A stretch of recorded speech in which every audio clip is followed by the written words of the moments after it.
제가 몇 개월 전에 한 젊은 청년을 상담한 적이 있어요. 근데 청년에게 제가 그런 얘기를 했어요. 기도의 대상이 누구인지 알기 위해서 내가 그 대상에 대해서 정확하게 알고 있어야 된다. 내가 그 기도의 대상이 누구인지 알지 못하면서 기도하는 것은 허공에 대고 외치는 것과 같다. 내가 하나님께 기도한다면 나는 하나님에 대해서 정확하게 알고 있어야 한다. 날이 갈수록 더해지겠죠. 그 아는 것이. 그 일환이 지금 로마서 강해예요. 예배 시간에 설교의 말씀은 하나님이 여러분에게 주시는 하나님의 말씀입니다. 하나님의 말씀은 여러 가지 유형의 말씀이 있을 수 있겠습니다만 제가 극단적인 표현을 한다면 하나님은 여러분이 어떻게 사는지에 대해서는 관심이 없습니다. 성경을 어디를 봐도 하나님이 말씀하실 때 너희는 어떻게 살아라에 대해서 말씀하지 않아요. 성경의 모든 내용은 나를 어떻게 섬겨라 라는 것에 초점이 맞춰져 있습니다. 그래서 제가 그 청년에게 그랬어요. 이런 설명을 하고 다른 교회 설교들을 쭉 다 들어보고 그 설교의 내용이 사람 사는 문제를 얘기하고 있다면 그것은 복음이 아닐 수 있다. 복음은 뭐예요? 기쁜 소식이에요. 복음은 뭐예요? 하나님을 어떻게 섬겨야 할 것인가에 대해서 말하는 것이 복음입니다. 그때 이 청년이 한 달간 전부 서치를 한 거예요. 본인이 다니던 교회도 서치를 다 해본 거예요.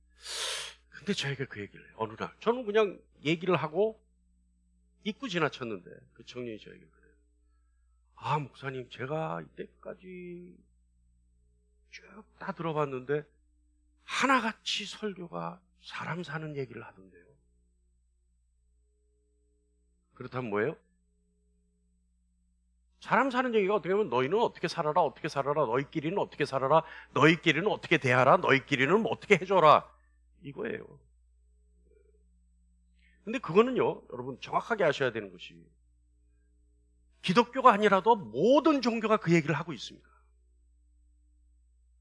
동의하십니까? 동의하십니까? 절에 가서 스가 얘기하는 설법을 들어도 똑같은 얘기를 해요. 어떻게 살아야 되는지. 너희끼리는 어떻게 살아야 되는지에 대해서 얘기해요. 요즘 한참 뜨는 그 누구죠? 우스갯소리 잘하시는 그 신부님? 하여간 사람 이름은 우리 권사님한테서 다 나와. 그 사람 저는 이제 이름은 잘 모르지만 그분 얘기를 들어봐도 전부 사람 사는 거예요. 거기 하나님은 요만큼도 없어요. 근데 사람들은 그 얘기에 열광해요. 왜? 본인이 사는 실사례 같은 얘기니까. 하나님 섬기는 것에 대해서 얘기하면요, 사람들은 힘들어해요. 왜? 자신의 상관은 동떨어져 있다고 생각하니까. 여러분, 기독교인은요, 하나님을 어떻게 섬길 것인가에 대해서 고민하는 사람들이 기독교인들입니다. 할렐루야? 할렐루야? 자, 오늘 그 예를 한번 들어보죠. 요한일서 4장 16절 말씀 한번 보겠습니다. 다 같이요, 시작. 하나님이 우리를 사랑하시는 사랑을 우리가 알고 믿노니 하나님은 사랑이시라. 사랑 안에 거하는 자는 하나님 안에 거하고 하나님도 그의 안에 거하시느니라. 자, 이 말씀 띄워놓으세요. 하나님은 사랑이셔요. 맞습니까? 사랑이라는 것은, 하나님이 사랑이라는 것은 사랑은 하나님의 속성이라는 얘기예요. 그렇기 때문에 사랑은 하나님만이 가지고 계신 거예요. 하나님만. 하나님을 모르고 하나님을 섬기지 않고 성령 하나님의 내주가 없으면 사랑을 할 수가 없어요. 우리가 사랑이라고 하는 것은 그저 우리가 가지고 있는 정신세계 속에서의 사랑이에요. 왜냐하면 사랑은 하나님만 가지고 계시기 때문에 그래요. 왜 그러냐 하면 하나님은 사랑이시죠. 그런데 사랑 안에 거하는 자가 하나님 안에 거해요. 사랑이 하나님이에요. 그렇기 때문에 하나님을 알지 못하면서 사랑을 안다? 어불성설이에요. 왜냐하면 사랑이 하나님이시기 때문에. 그래서 하나님의 내주가 없는 사람은 사랑을 아무리 얘기해도 그 사랑은 본질에서 벗어난 사랑이에요. 자, 흔히들 사랑장이라고 하는 사랑에 대해서 한번 우리가 나눠보겠습니다. 고린도전서 13장 띄워주시죠. 다 같이요. 시작. 사랑은 오래 참고, 사랑은 온유하며, 시기하지 아니하며, 사랑은 자랑하지 아니하고, 교만하지 아니하며, 불의를 기뻐하지 아니하며, 진리와 함께 기뻐하고, 모든 것을 참으며, 모든 것을 믿으며, 모든 것을 바라며, 모든 것을 견디느니라. 어때요, 여러분? 이것이 사랑의 속성이 아니에요. 하나님을 아는 자가 사랑을 할 때 나타날 수 있는 결과적인 표현 방법이에요. 그런데 중요한 것은 여기서 사랑은 이라고 하는 정의들을 보면 전부가 하나님과 관계가 있어요. 온유, 하나님과의 관계죠. 자랑하지 않고 시기하지 않는 것, 이 역시 하나님과의 관계입니다. 교만하지 아니한 것, 하나님과의 관계죠. 불의를 기뻐하지 아니하는 것, 하나님과의 관계예요. 진리, 하나님이죠. 진리와 함께 기뻐하는 것, 하나님과 함께 기뻐하는 것, 그래서 인내하는 것, 모두가 하나님과 관계가 있는 거예요. 하나님과 관계없이 사랑한다, 이 행위를 한다, 그것은 그냥 사랑의 표현만 할 줄 아는 거예요.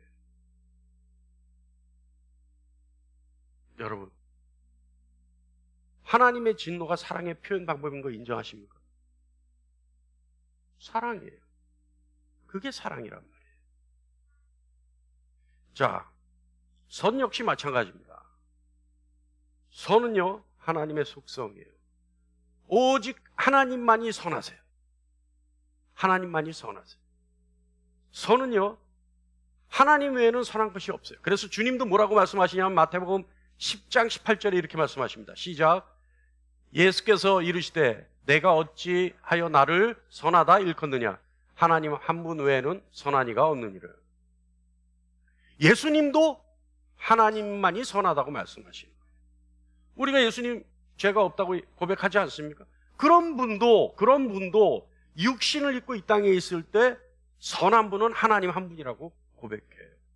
그럼 뭐예요? 선의 근원이 하나님이셔요. 하나님으로부터만 선이 나와요. 우리가 생각하는 착갈 선자의 착한 행위는 선이 아닙니다. 하나님이 하시는 모든 것이 선이에요. 그러면 하나님이 하시는 심판은 어때요? 선이에요. 왜냐하면 악을 가리기 위한 징벌이기 때문에 그것은 선입니다. 어때요, 여러분? 우리의 사고가 인문학적 사고에서 정말 하나님만 알 수 있는 하나님적 사고로 바뀌어야 돼요. 요즘 많은 설교들이 인문학적 설교를 합니다. 그래서 사람의 마음들을 감동시키려 해요. 그러려고 무척 노력하죠. 그래서 성경 외에 다른 책들을 인용해서 설교 예화를 들어요. 그런 설교 들어보셨어요, 여러분? 성경 말고 다른 베스트셀러들을 가지고 얘기를 해요. 그럼 그건 설교입니까? 아닙니까? 어떻게 생각하세요? 설교예요? 아니에요? 엄밀히 말하면 설교가 아니에요. 성경의 모든 내용이 다 있는데 왜 사람이 쓴 소설책, 철학책을 가지고 얘기하는 거죠? 인문학 서적을 가지고 얘기하는 거죠. 여러분, 선은 오직 하나님만이 선이십니다. 인정하십니까? 할렐루야. 하나님으로부터 나오는 거예요. 그러니까 선의 근원이 하나님이에요. 지금 우리가 숨을 쉬고 밥을 먹고 물을 마시고 이렇게 살아갈 수 있는 것은 하나님으로부터 선이 흘러넘쳐 오고 있기 때문에 우리가 이렇게 있을 수 있는 거예요. 하나님으로부터 선이 흘러넘치지 않으면 우리는 지금 악의 소굴에서 악으로 살아갈 수밖에 없습니다. 인정하십니까? 할렐루야. 그러니까 그런 것으로부터 우리의 사고가 시작되어야 된다는 거예요. 내가 가지고 있는 상식으로 하나님을 판단할 수가 없어요. 내가 가지고 있는 상식으로 신앙의 길을 판단할 수가 없습니다. 자, 오늘 말씀이요, 은혜인데 우리 교회 주보에 처음에 나오는 문구가 하나님을 하나님 되시게 하라는 말입니다. 하나님을 하나님 되시게 하라. 여러분, 하나님을 하나님 되시게 하라는 얘기는 오직 하나님을 잘 알고 창조주 하나님만을 섬기라는 얘기입니다. 그리고 하나님의 영광을 드러내는 삶을 살아라는 얘기입니다. 나를 통해 행하시는 하나님의 일을 드러내고 살으라는 얘기입니다. 이해하십니까? 하나님을 하나님 되시게 하라. 그래서 성경 안에 계신, 성경으로 표현되고 있는 하나님의 모습만을 인정하고 살아라는 것이 하나님을 하나님 되시게 하라는 겁니다. 하나님의 역사, 하나님의 행하신 것 그대로 인정해드리고 하나님을 찬양하라는 얘기입니다. 하나님을 다른 나의 것으로 치장하지 말라는 얘기입니다. 하나님을 다른 어떤 얄팍한 지식으로 변형시키지 말라는 얘기입니다. 하나님을 하나님으로만 섬기라는 얘기입니다. 자, 하나님을 하나님 되시게 하는 것 중에 하나가 하나님의 은혜가 은혜되게 하라. 내가 하나님으로 받은 은혜가 있으면 그 은혜를 드러내고 인정하고 그것으로 영광 돌리라는 얘기입니다. 하나님의 은혜에 다른 것으로 치장하지 말라는 얘기입니다. 하나님의 은혜를 다른 것으로 채우지 말라는 얘기입니다. 자, 우리 6절 말씀 한번 볼까요? 시작. 만일 은혜로 된 것이면 행위로 말미암지 않음이니 그렇지 않으면 은혜가 은혜되지 못하느니라. 은혜가 은혜되지 못하는 것. 은혜가 은혜되기 위해서는 조금 전에 얘기했듯이 하나님의 은혜의 자리에 다른 것으로 채우면 안 됩니다. 그래서 4절을 볼까요? 시작. 그에게 하신 대답이 무엇이냐? 내가 나를 위하여 바알에게 무릎 꿇지 아니한 사람 7,000명을 남겨두었다 하셨으니. 자, 여러분, 우리 이 말씀으로 하나님이 하신 일을 한번 보죠. 자, 여러분, 중요한 거예요. 이런 말씀 한마디가 굉장히 중요한 말씀입니다. 자, 하나님이 하신 말씀이에요. 그런데 이 말씀을 보면 하나님이 행하신 일을 한번 보죠. 하나님이 어떤 일을 행하셨어요? 하나님이 어떤 일을 행하셨어요? 7,000명을 남겨두었죠. 근데 저는 여기서 7,000명을 남겨두었다는 것이 중요한 것이 아니라고 생각합니다. 7,000명이 될 수 있고 700명이 될 수 있고 70명이 될 수 있고 7명이 될 수 있어요. 왜냐하면 하나님이 하시고자 하면 그 모든 것이 이루어지기 때문에 그렇습니다. 사람의 숫자가 중요한 게 아니에요. 중요한 거는 내가 나를 위하여, 하나님이 하나님을 위하여 하셨다는 거예요. 하나님이 누구를 위하여 하셨다고요? 하나님이 이스라엘을 위하여 하신 게 아니에요. 하나님이 엘리야의 기도를 위하여 하신 게 아니에요. 하나님이 7,000명을 위하여 하신 게 아니에요. 하나님이 누구를 위하여 하셨다고요? 하나님을 위하여. 하나님이 하나님을 위하여 믿음의 사람들을 남겨두었다는 거예요. 하나님을 위하여, 하나님의 영광을 위하여, 하나님의 이름을 위하여 하나님이 하신 일이에요. 그렇다면 여러분, 보죠.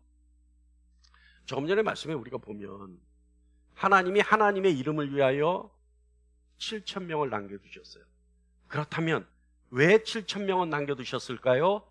7,000명을 하나님이 남겨두지 않으셨다면 하나님이 수치를 당할 일이 생기는 거예요. 맞습니까? 왜냐하면 하나님이 하나님을 위하여 하셨어요. 그러니까 하나님이 7,000명을 하나님을 위하여 7,000명을 남겨뒀다는 것은 이 일을 하지 않으셨으면 하나님이 어떻게 해요? 하나님을 해하는 일이 생길 수 있다는 얘기예요. 물론 하나님이 어떤 해를 당하지 않으시겠죠. 다만 하나님이 해하는 일을 당할 수 있다는 것은 무엇으로 해석해야 되냐면 하나님의 이름의 영광이 가릴 수 있다는 거예요. 그게 뭐예요? 수치죠. 자, 하나님은 하나님의 영광을 위해 하나님의 능력으로 7,000명을 남겨두신 거예요. 하나님의 계획과 하나님이 하신 일이죠. 다시 말하면 이 말은요, 하나님은 하나님의 영광을 위해 우리에게 은혜를 베푸십니다. 할렐루야, 할렐루야. 그래서 우리가 선지자들의 기도를 보면 정말 기도 응답 잘 받는 선지자, 뭐 요새 주로 하는 말로 뭐래요? 응답 잘 받는 사람의 기도를 그 사람을 뭐라 그래요? 기도빨 사람이라고 하지 않아요? 응답 잘 받는 사람. 근데 정말 기도빨 좋은 선지자들의 기도를 들으면 주로 어떻게 기도를 하냐 하면 하나님이 하나님의 이름을 위하여 이 일을 행하시옵소서. 이렇게. 성경에 들은 적 있어요? 없어요? 있어요? 없어요? 네, 있어요. 특히 누가 많이 그렇게 기도했어요? 제 기억으로는 모세가 그렇게 많이 기도했어요. 모세가 큰 하나님의 자존심을 건드리는 기도를 많이 하잖아요. 하나님 여기서 우리를 도와주지 않으면 세상 사람들이 하나님을 뭐라고 하겠습니까? 우리를 여기서 전멸시키려고 하나님이 일부러 애굽에서 우리를 끌어다가 여기서 죽였다 하지 않겠습니까? 그러니 하나님의 이름을 위하여 하나님이 우리를 도와주셔야겠습니다. 기억나세요? 모세가 그렇게 기도한단 말이에요. 다시 얘기합니다. 하나님은 하나님의 이름의 영광을 위해 우리에게 은혜를 베푸십니다. 아멘. 이거 하나만 우리 마음속에 있으면요, 우리 마음속에 이 말씀만 살아있어도요, 우린 신앙의 길을 바로 갈 수 있어요. 여러분 설레지 않아요? 하나님이, 창조주 하나님이 하나님 자신을 위하여 나에게 은혜를 베푸신다니까요. 오히려 하나님이 나를 위하여 은혜를 베푸신다는 말씀보다 하나님이 하나님 자신을 위하여 나를 택하시고 나에게 은혜를 베푸신다는 말이 얼마나 독점적인 은혜예요. 얼마나 가슴 붙은 은혜예요. 자신을 위하여 내가 있어야 된다는 얘기예요, 여러분. 하나님이 하나님 자신을 위하여 나라는 존재가 있어야 된다는 거예요. 이해하십니까? 할렐루야, 그거예요. 그러니까 이게 얼마나 가슴.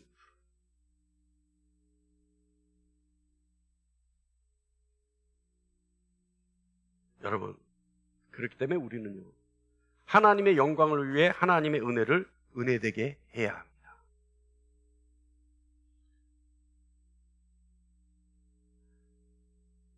오늘이요, 우리가 바울을 통해서 어떻게 하나님의 은혜를 은혜되게 하는지 바울의 생각을 한번 볼 필요가 있어요. 자, 처음에 바울은요, 하나님이 자기 백성을 버리지 않으셨다라고 얘기합니다. 이 역시 은혜가 은혜되게 하는 거예요. 왜요?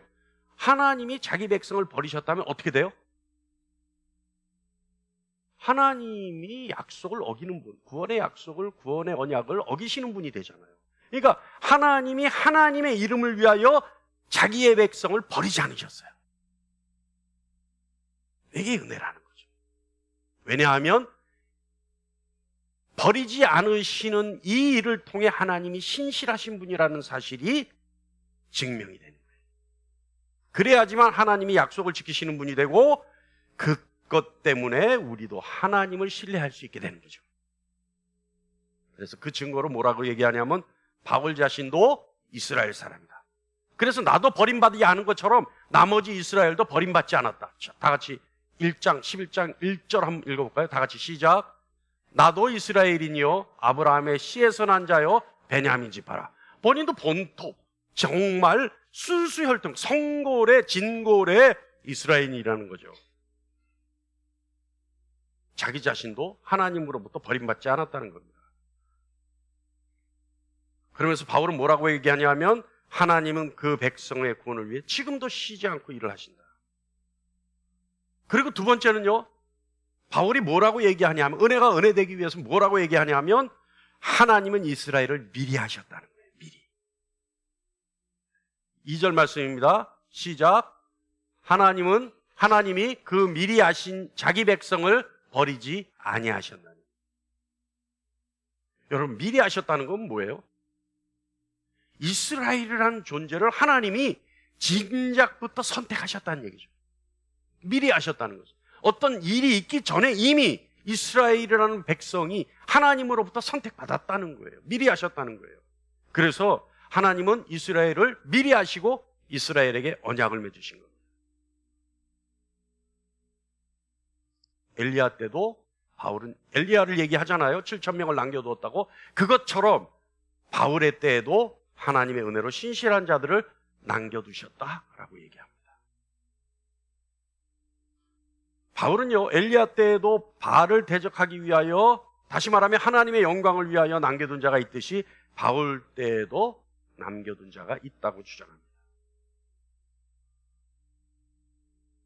자, 우리 11장 2절 후반부부터 5절까지 다 같이 읽어볼까요? 이거 좀 깁니다. 다 같이요. 천천히 읽겠습니다. 시작. 너희가 성경이 엘리야를 가리켜 말하는 것을 알지 못하느냐? 그가 이스라엘을 하나님께 고발하되 주여 그들이 주의 선지자들을 죽였으며 주의 제단들을 헐어버렸고 나만 남았는데 내 목숨도 찼나이다 하니 그에게 하신 대답이 무엇이냐? 내가 나를 위하여 바알에게 무릎 꿇지 아니한 사람 7,000명을 남겨두었다 하셨으니 그런즉 이와 같이 지금도 은혜로 택하심을 따라 남은 자가 있느니라.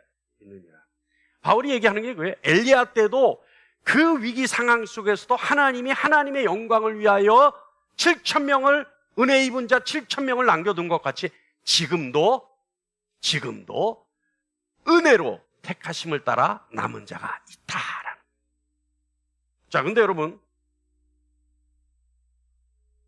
엘리야 때나 지금이나 바울 때나, 지금이라는 건 바울 때입니다. 바울 때나 남겨둔 자가 확실히 있을 것이라고 하는 바울의 확신은 어디서부터 와요? 공통점이 뭐예요? 하나님의 이름을 위하여 하나님이 행하시기 때문에. 할렐루야. 할렐루야.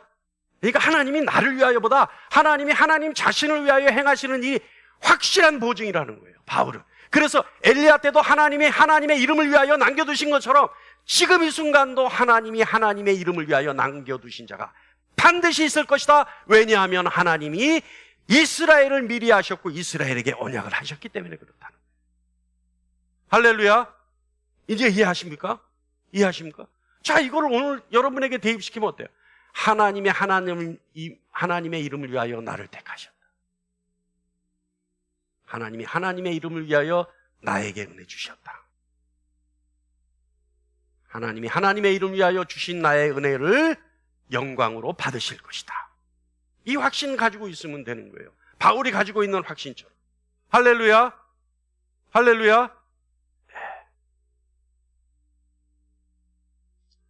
하나님은요, 하나님 자신을 위하여 남겨둘 자를 선택하십니다.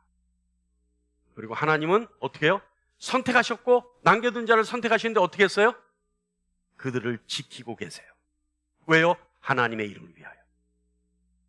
그래서 하나님이 자신 있게 말씀하지 않습니까? 나의 이름을 위하여 내가 남겨둘 자를 7,000명을 남겨두었다. 그렇다면 7,000명을 남겨두었다는 것은 하나님이 그냥 남겨두신 거예요? 아니에요. 끝까지 보존하시는 거예요. 왜요? 하나님의 이름을 위하여. 내가 나를 위하여 7,000명을 남겨두었다.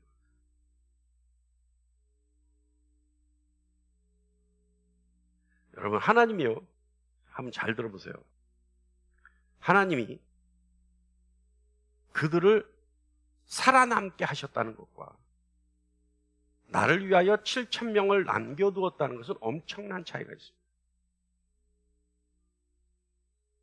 하나님은요, 7,000명을 살아남게 했다는 것과 나를 위하여 남겨두었다는 것은 차이가 있다는 거예요. 무슨 차이가 있느냐? 하나님이 이세벨의 칼에서 그들을 지켰다는 것이 아니에요. 하나님을 믿었던 이스라엘 백성들이 죽었는지 살았는지를 말하는 것이 아니에요.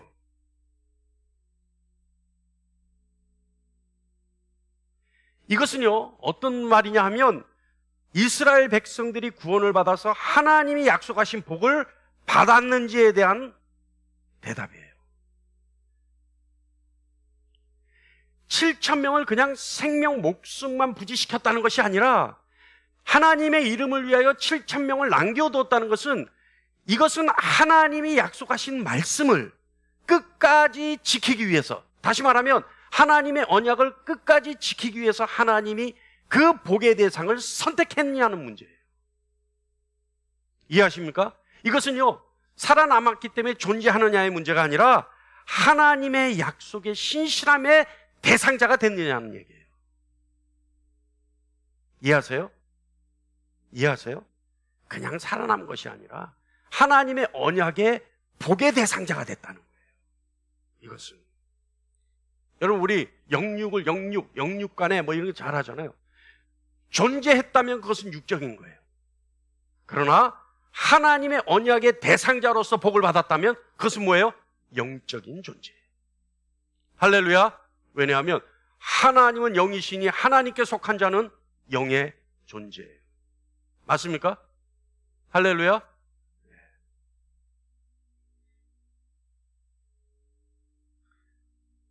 바울의 관심은요, 내가 그들을 살아남게 했다는 것이 아니라 내가 그들에게 내가 신실한 자로 알게 했다는 것이 중요해요. 그래서 그들을 남겨놨다는 것이 중요해요. 그래서 그들이 나를 믿도록 했다는 것이 중요하다는 거예요. 그래서 바울 자신의 시대에도 남은 자가 있다라고 확신하는 겁니다.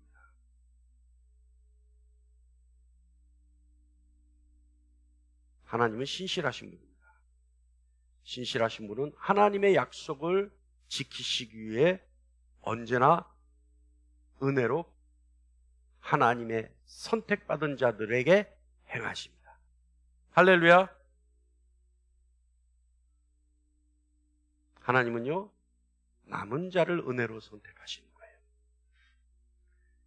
남을 자를 은혜로 선택하는 거죠. 정확히 얘기하면 남을 자를 은혜로 선택합니다. 우리 5절 말씀 볼까요? 시작. 그런즉 이와 같이 지금도 은혜로 택하심을 따라 남은 자가 있느니라. 여러분, 선택이라는 것은요, 일방적입니다. 맞습니까? 선택이라는 것은 일방적이에요. 일방적이기 때문에 은혜예요.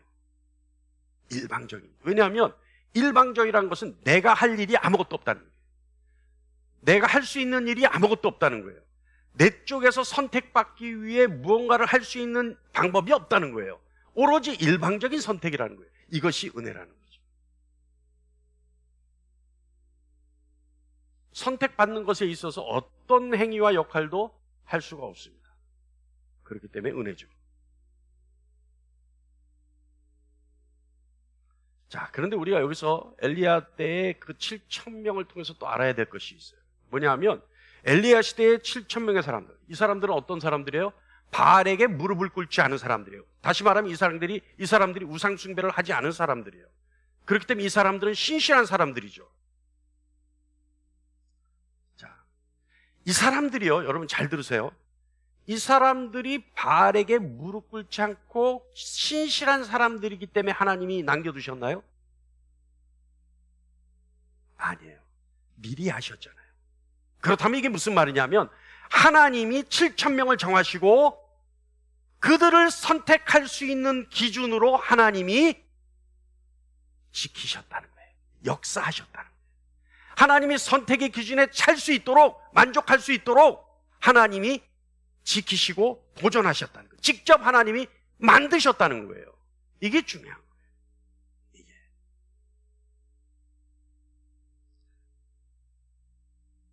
바알에게 무릎 꿇지 않은 사람들이 그들의 행위에 의해서 하나님이 선택한 것이 아니라 미리 하신 그들을 하나님이 지키시고 보존하시고, 그리고 하나님이 그들을 남겨두시려고 하나님이 모든 은혜를 베푸셔서 그들을 직접 만드셨다는 얘기예요.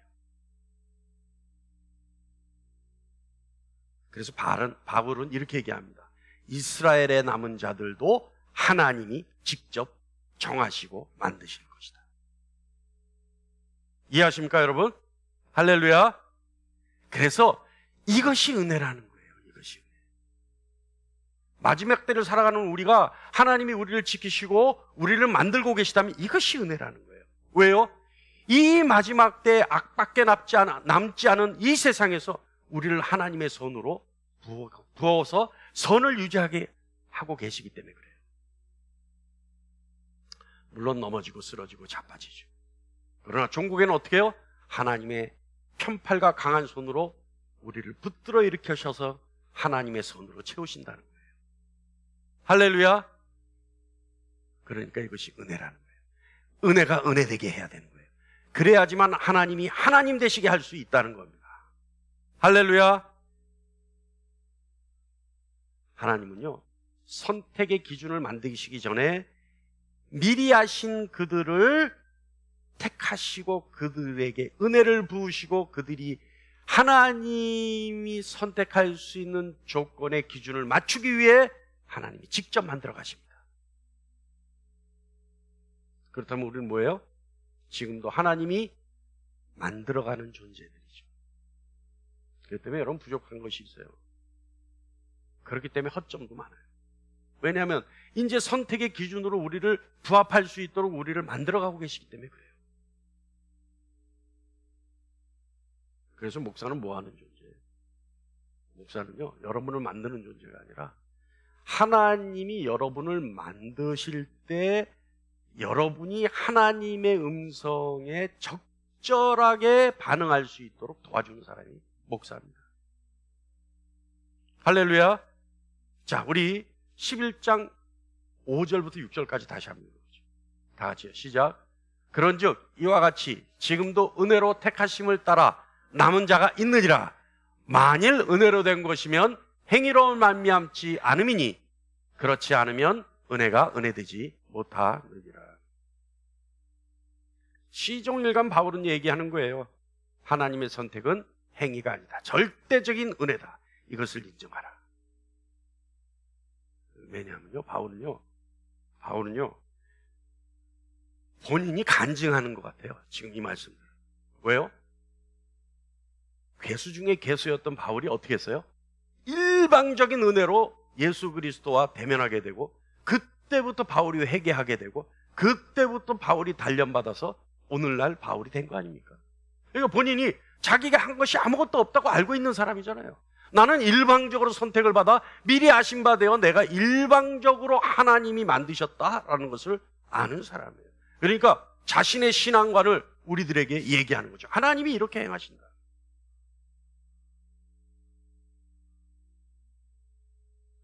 만약에 하나님의 선택이 우리의 행위에 의한 것이라면 은혜가 은혜될 수 없죠. 그래서 여러분, 저는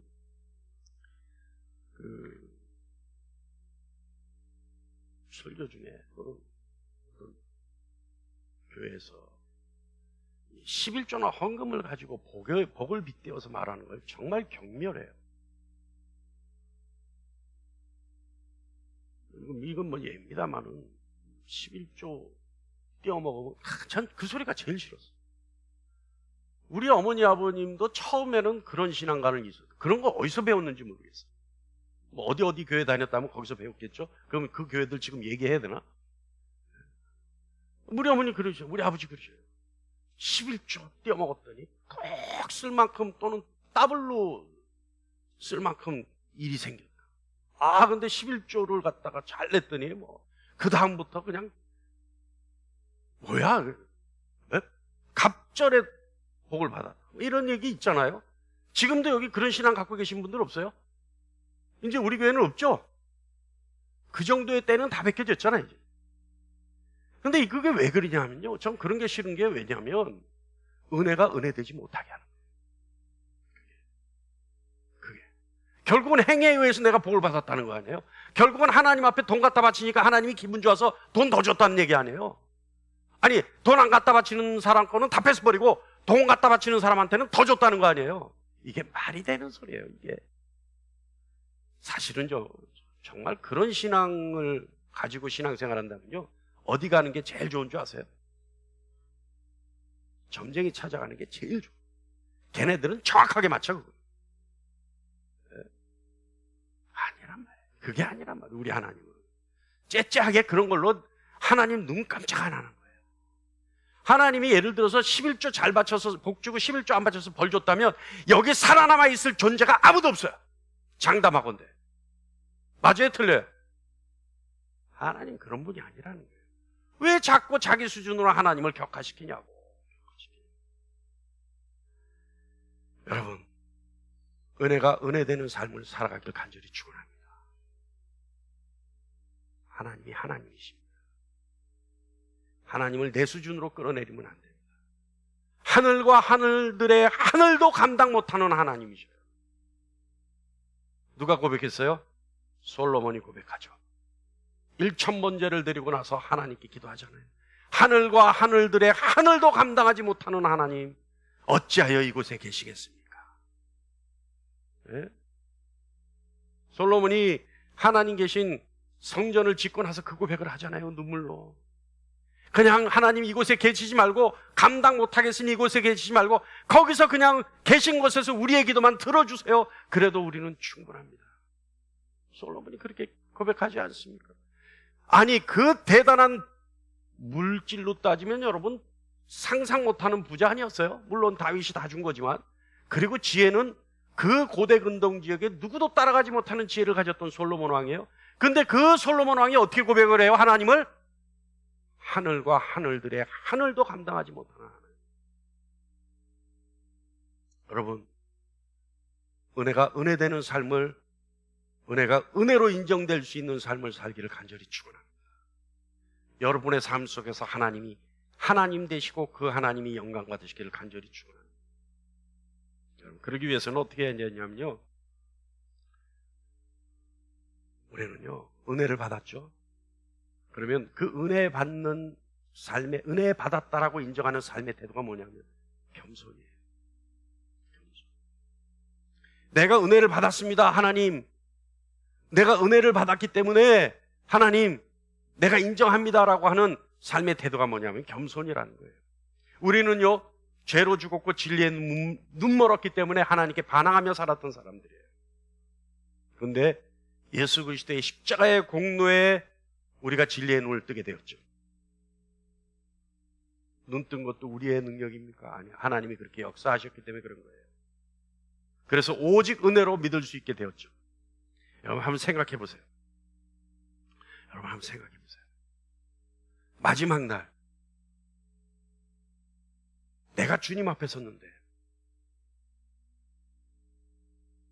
내가 같이 있어야 될 존재들이 나와 같이 없어요. 나만 있어요, 그 자리에.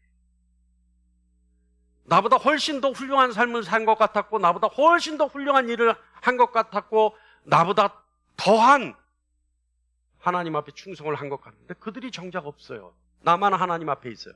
그렇다면 여러분, 그때 내가 하나님 앞에 할 수 있는 고백이 뭐겠어요?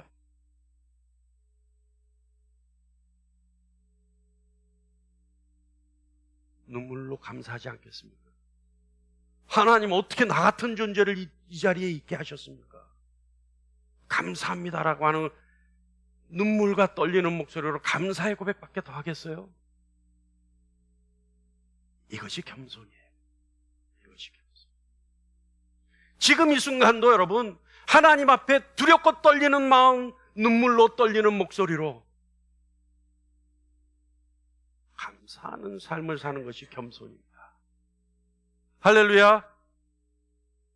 교만이 없는 것이 겸손이죠. 겸손은요, 자기 자신이 좋은 것을 받을 수 있는 가치가 없는 존재라는 것을 인정하는 것이 겸손입니다.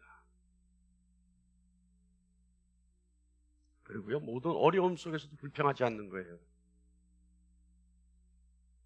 어려움을 못 느끼는 것이 아니라 죽을 것 같은 어려움 속에서도 하나님을 의지하기 때문에 그때를 기다릴 수 있는 자가 겸손한 자예요. 할렐루야. 은혜에 대한 감사와 기쁨으로 반응하는 사람이 겸손한 사람이에요. 오늘 왜 우리 마음에 쓰는 거예요? 나는 겸손한 사람이야. 아니죠. 자격이 한참 미달되지. 그러나 내 스스로 쓰라는 거예요. 나는 겸손한 사람이야. 어떻게 해요? 나는 어떤 소중한 것도 받을 가치가 없는 사람이야. 그러나 하나님의 은혜가 있기 때문에 내가 기쁘고 감사해. 할렐루야. 그리고요, 이런 겸손한 삶을 사는 사람들은 내 이웃을 위하여 기도할 수 있습니다. 내 이웃의 구원을 위하여. 왜냐하면 내가 너무 감사하기 때문에. 그래서 저는요, 제일 좋은 게 헌신하세요, 봉사하세요, 뭐 하세요. 이 감사가 이루어지면요, 겸손한 삶을 살아서 감사가 이루어지는 사람은요, 하지 말라 그래도 해요. 그런 경우 없어요, 여러분? 한참 은혜 받을 때 그것이 감사해서 그냥 가서 전도하고 이웃의 구원을 위해서 밤새도록 기도한 적 없어요? 있어요, 없어요? 있어요, 없어요? 경험이 없어요? 저는요, 하다못해 김정일의 구원을 위해서도 기도했었어요. 너무 은혜가 벅차서. 겸손한 자는요, 이웃의 구원을 위해 기도할 수 있습니다. 그런데 이렇게 기도할 때는요, 담대함과 확신에 찬 기도가 돼요. 왜냐하면 자기 자신이 은혜를 받았기 때문에 그 은혜에 대한 감사의 방법으로 이웃의 구원을 위해 기도한다는 것은요, 엄청난 능력이 나와요. 파워풀하단 말이에요. 그래서 담대함과 확신을 가지고 기도하게 되죠. 그렇기 때문에 이런 사람들은요, 복음을 나눕니다. 왜냐하면 이웃의 구원을 위해 기도할 수 있는 가장 강력한 무기가 복음이기 때문에 그래요. 그래서 복음을 나눠요. 그리고 은혜가 은혜 되게 하는 사람들은요, 모험을 할 줄 알아요. 신앙의 모험을 할 줄 알아요.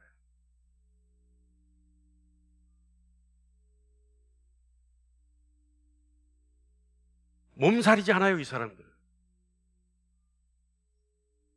그래서 복음을 전할 때요, 두려워하지 않아요. 근데 좀 너무 안 두려워하는 사람들이 있죠. 인상을 찌푸리게 하는 사람들. 지하철역이나 어디 차에다가 막 붙이고 다니는 분들. 그분들이 왜 그러는지는 전 잘 모르겠습니다만 유익하지는 않을 것 같아요. 그죠? 어때요, 여러분? 이 사람들은 몸살이지 않아요. 그래서 몸살이지 않기 때문에, 담대하기 때문에 어떻게 하냐면, 뭐 복음을 전할 때 오해하지 않을까? 나랑 원수지면 어떡하지? 나와 멀어지면 어떡하지? 그런 걱정 속에서 오히려 복음 전하는 것을 잃어버려요. 근데 어떻게 해야 돼요? 그럴 때? 그런 염려가 있으면 어떻게 해야 돼요? 저를 보세요, 저를. 그런 염려가 있으면 어떻게 해야 돼요? 기도하고 하면 돼요. 기도하고. 주님, 내가 복음을 전할 때 이 사람은 전혀 너무 강팍한 사람이니까 혹시 복음을 전한다고 해서 나와의 인간적 관계도 멀어질까 두렵습니다. 하나님, 내가 복음을 전할 때 그가 거부하지 않고 그저 순순히 받아들이게 해주시고, 혹여 지금 때가 아니라면 그 다음 때라도 나에게 용기를 주셔서 또 전할 수 있게 해주세요. 할렐루야. 그리고 그런 사람들은요, 복음을 인정하고 기뻐할 줄 알아요. 그래서 은혜는 기쁨으로 이어져요. 은혜는 기쁨으로. 기쁘다는 것이 증거예요. 은혜 받았다는 증거예요. 은혜를 안다면 기뻐할 수밖에 없어요. 그래서 주님 안에서 기뻐하고 자유한 거예요. 사실은요, 여러분, 주님 안에서 기뻐하고 자유한 것만큼 은혜가 은혜되게 하는 행위가 없습니다. 은혜가 은혜되게 하는 사람들은요, 주님 안에서 기뻐하고 즐거워해요. 그래서 자유해요. 그래서 사람들이 그러잖아요. 그런 사람들은, 그래서 은혜가 기쁘고 자유한 사람들은 세상이 감당하지 못해요. 그 사람. 사단 마귀가 그 사람을 건드릴 수가 없어요. 왜요? 항상 기뻐하고 자유하기 때문에. 넘어뜨려도 잡아뜨려도 올감해도 기뻐하고 자유해요. 그리고 감사해요.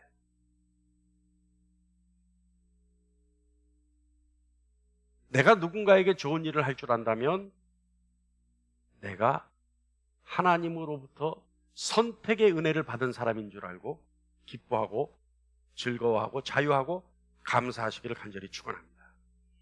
할렐루야. 그리고요, 내가 은혜로 구원받았다는 사실을 고백해야 돼. 하나님 앞에. 그것이 주의 이름을 부르는 것과 같아요. 은혜가 은혜되게 하는 최종적인 것이 뭐냐면 고백이에요. 고백. 내가 하나님 앞에 고백하는 거예요. 하나님, 내가 말할 수 없는 은혜를 받았습니다. 아까 얘기했잖아요. 마지막 날 주님 앞에 섰을 때 정작 있어야 될 사람들이 있고 내가 그 앞에 있었다면 뭐라고 하겠느냐? 두렵고 떨리고 기쁜 마음으로, 감사하는 마음으로 눈물 속에서 하나님 앞에 감사하지 않겠느냐는 거죠. 은혜가 은혜되게 하는 최종적인 증거가 고백입니다. 할렐루야. 그런데요, 이 모든 것이 사실은 성령 하나님과 교제를 통해서 일어납니다. 내 안에 계신 성령 하나님을 귀하게 생각하고 교제할 수 있기를 간절히 바랍니다. 할렐루야. 그래서 여러분, 교제란 건 딴 거 아니에요. 같이 즐기는 거예요. 내 안에 계신 성령 하나님과 즐겁게 대화를 나누는 겁니다. 끊임없이 속삭이는 거예요. 그럴 수 있는 여러분 되기를 간절히 축원합니다. 은혜가 은혜되는 삶을 살기를 간절히 축원합니다. 그래서 여러분의 삶을 통해 하나님이 하나님 되시게 하는 놀라운 사명을 완수하는 저와 여러분 되기를 간절히 축원합니다. 기도하겠습니다.